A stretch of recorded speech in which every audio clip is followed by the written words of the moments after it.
Sir Marcos, ito na yung mga parts natin. Kompleto na. Frame na lang yung inaantay. Ito yung magiging frame ni Sir Marcos. Tadadan. Ayan. So ito naman yung mga parts niya.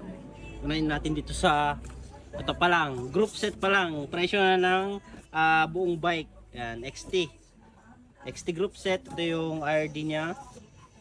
Ayan. Ito naman yung sprocket. XT yan syempre. Ito naman, crankset.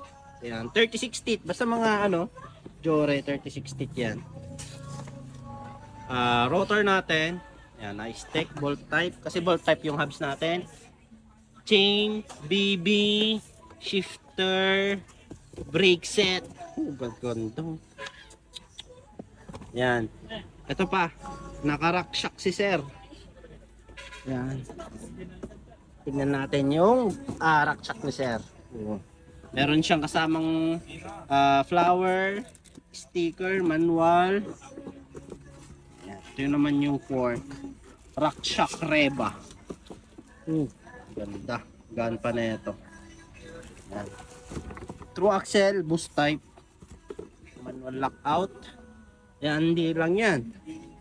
Naka speed 1 bazooka rim. Tubeless ready.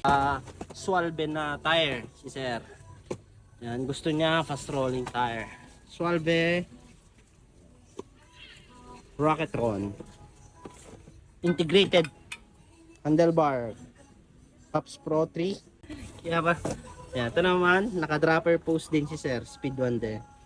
Yan, naka-racing spoke. Pillar 29. Naka tunog mayaman na hubs. Pinakamaingay sa balat ng lupa na hubs. Speed 1 sniper kasi red black combination ng project bike natin. Tubeless kit. Yan, rim tape, sealant, syempre yung grip natin na Pops Pro anti-slip design. And sir, all goods na. Waiting na lang tayo sa frame ni sir para mabuo na tong project bike. Pinarpaint natin yan kay RC. So, thank you.